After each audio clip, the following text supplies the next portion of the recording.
Hello, this is a brief screencast to describe how your annotations will be graded during this semester. The first thing that I want to point out as we go over the rubric is that a lot of times students are used to having their work graded about whether they're right or not. So if you get a question wrong, then it's marked wrong. If you get a question right, it's marked right.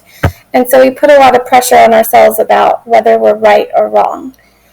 Your annotations aren't going to be graded that way. We also tend to think, well, I'm smart or I'm good at something, so I'll get a good grade, or I'm not good at something, so I'm not going to get a good grade. And so when it comes to reading, a lot of times we're used to getting good grades in our reading comprehension exercises if we're good at reading, and we're used to getting bad grades if we're a weak reader. Annotations don't have to work that way, so it's really a shift in kind of understanding how our work is graded and what our work should look like. And that's why when I came up with this rubric, I kind of divided it into two categories. Because if you're a skilled reader, you're really good at reading, your annotations should look different than if you are a weaker reader, or what I like to call a developing reader. You're getting into the habit of thinking while you're reading. If you're a skilled reader, you already think while you read. So you need something to kind of help you dig even deeper into your reading, because that's already a habit that you have. Okay, so I want to go over the rubric, and I'm mainly going to concentrate on the very top here at 100%, you're a deep reader, and I'm also going to scroll down here to where you're a limited reader and talk about some of the things that we should really avoid when we're annotating. Okay, so first of all, if you are a skilled reader, your responses need to go beyond the prompts that you have in your PowerPoint. You really need to read deeper than that. I think for someone that's already a skilled reader, one way to become an even stronger reader is to really look for literary or rhetorical strategies that authors are using to advance their larger purpose, and especially paying attention to figurative language and their use of language. And so really taking what you're learning in your English class and connecting it to your reading, and to really talk about the craft of what an author does. Okay? A skilled reader is also going to consider different interpretations of the text. This could mean this, but it could also mean this. And evaluating the author's writing on a deep level. The author's really skilled here because the author shows weakness here. The author uses this paragraph in order to connect to this paragraph. And really making those kind of deeper connections. And also making connections to other texts. So this text reminds me of this other text that we've had, or the author's style here reminds me of this other author I've read. And then guessing at unknown words. And of course, you're going to have fewer unknown words than a student that is a less skilled reader, but you're still going to come across those at times, and making guesses at meaning is really important. So that's what a skilled reader is going to look like at the deep reading level.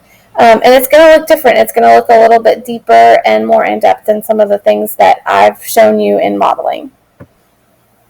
Okay, if you are a skilled reader, but you are showing that you are a limited reader in your annotations, you are maybe just labeling literary or rhetorical strategies. So you might write simile off to the side, but you might not write about why the author uses the simile, or how that kind of connects to other things that are going on in the passage.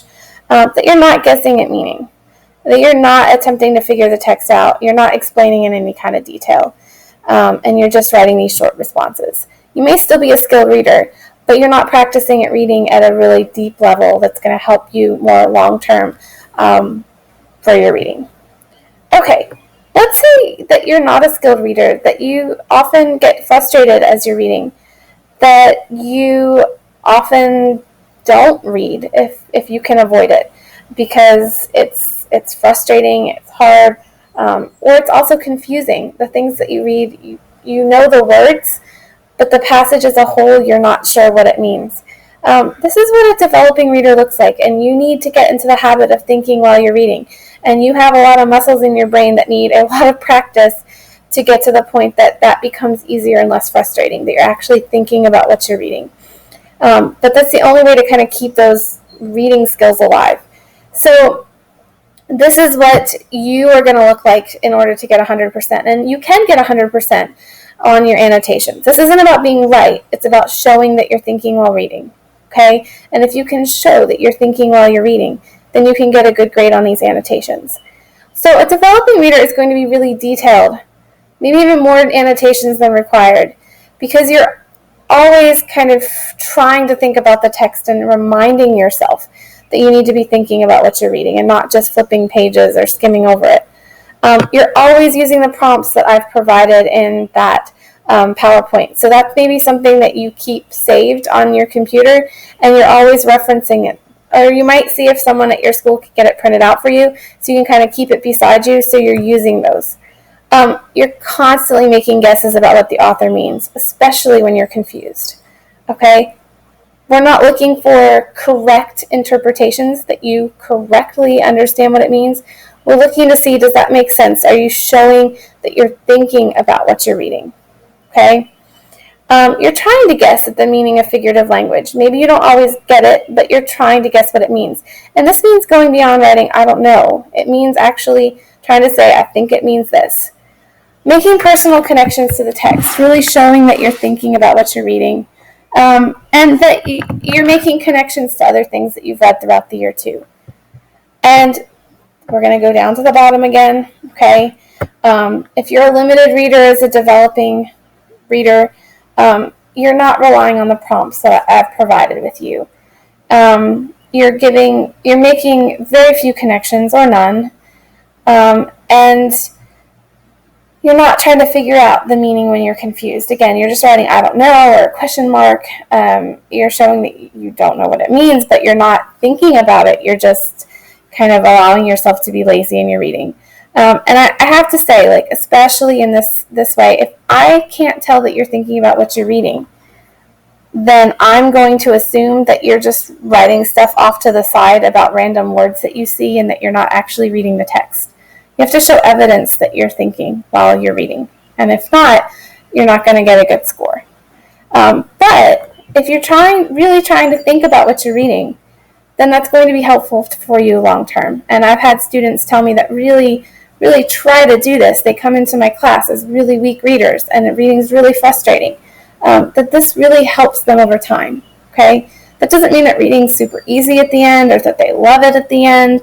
It just means that they've improved and gotten better. Okay? I'm not naturally a fast runner, and I used to run every day. I ran 3 miles. If I tried to do that now, I'd be horrible at it. When I ran 3 miles every day, I wasn't great at it because I'm not naturally athletic, but I definitely got better at it, and it got easier. And it's the same way with annotations. We're not all naturally strong readers, and it doesn't come naturally and easily to all of us. But when you practice thinking while you're reading on a regular basis, it gets easier and it becomes less frustrating over time. All right, thank you so much, and good luck with your annotating.